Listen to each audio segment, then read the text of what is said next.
Early spoilers for Days of Our Lives, June 17, 21. Alex pops the question while Stefan uses blackmail. Paulina is preparing for a battle on Days. Greetings to all Days of Our Lives fans. Don't forget to subscribe for the latest updates. Days of Our Lives beforehand spoilers, June 17, 21. Alex proposes and Stefan blackmails. The popular NBC Peacock Cleaner Days of Our Lives continues to allure its suckers the weeks of June 17, 21, 2024. Stories involving cherished characters, similar as Abigail Devereaux, Alex Kyriakis, E.J. Demira, and Eric Brady. In the rearmost occurrences, observers substantiation a dramatic turn of events with Eric seeking legal representation from E.J. Demira. But he's fully unconscious to E.J.'s underhand dealings. The bones that led to Sloane Peterson's escape from Salem. Marlena Evans is seen offering remedy to Leo Stark. She tries to help him understand his incapability to maintain connections on Days of Our Lives. Meanwhile, Clyde Weston is back in city from Montana and finds himself being interrogated by Rafe Hernandez about his multitudinous crimes. The forthcoming occurrences will reveal further about Abby's fate, as suggested by Clyde, leaving Julie Williams and Chad Demira in shock and unbelief. Suckers can also anticipate some pressure between Stefan Demira and E.J. Demira, and a budding love between Johnny Demira and Chanel Dupree. Also possible offer from Alex to Teresa Donovan. Days of Our Lives promises its observers a comber coaster lift of feelings and suspension from 6/17 to 6/21/2024. Pauline is gearing up for a fight on Days. Paulina set up out that a group of citizens are looking to get her tossed out of the mayor's seat in a recall election.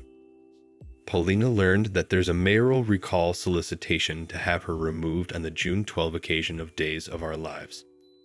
Also, Leo urgently sought internal health, as his toned regard sounded to have taken a holiday. She entered shocking news. After Paulina woke up from agony, she told Abe that she didn't know if she could forgive herself for exposing Chanel and her future child to radiation. Abe got a call from a friend on the Megacity Council named Ruben, who advised him that a solicitation was filed to recall Paulina as mayor. She was astounded and demanded to know who was behind it. He said it was an association called the CCS, Concerned Citizens of Salem. After making several calls, they learned the source of the CCS and didn't say it out loud, but we all know who it is. Cut to EJ, who got a call from his clerk Rita and was pleased to hear that the solicitation to recall Paulina was going in front of the Megacity Council. Paulina's going to have a huge fight on her hands if she wants to keep her job as mayor.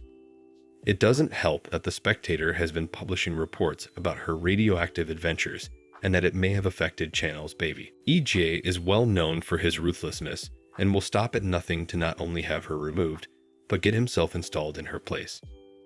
It'll be intriguing to see how events unfold in this plot. Leo needed Marlena's help. Eating in Horton Square, Leo encountered a shirtless man who demanded a glass of water because he'd been jogging. Lady Whistleblower wasted no time and asked the man out on a date. Sorely, for Leo, the Joe was straight. This struck commodity in Leo's mind, causing him to rush to Marlena and pour his heart out about feeling unloved. There were some authentically tender moments, especially considering Marlena has several reasons to explosively dislike Leo.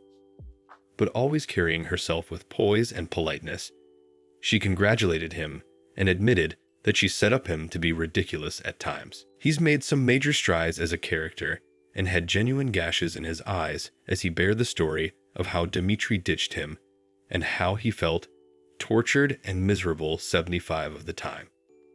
For a character who started out as a sleazy schemer, Reckart has really turned effects around for his altar pride, and you can't help but feel sorry for Leo because he's really been putting a lot of trouble into being a good person. Pop culture reference of the day. Paulina fell asleep on her settee and awoke from a recreating agony she'd been having. She explained to Abe, "It was the radiation. It turned me into this 50, bottom altitudinous woman, and I was just rampaging through the thoroughfares of Salem. People were just running down and screaming like I was this horrible monster, and I tore the roof off of Sweet Bits and poured Channel's whole force down my maw. This, of course, was a reference to the classic 1958 sci-fi/horror B movie Attack of the 50-Foot Woman, starring Allison Hayes, William Hudson, and Yvette Vickers. As the film's title suggests, a woman finds that her hubby has been cheating on her, and after an hassle with aliens, she grows 50 bases altitudinous and seeks vengeance. At a Croker's appointment, Johnny and Channel are treated by her.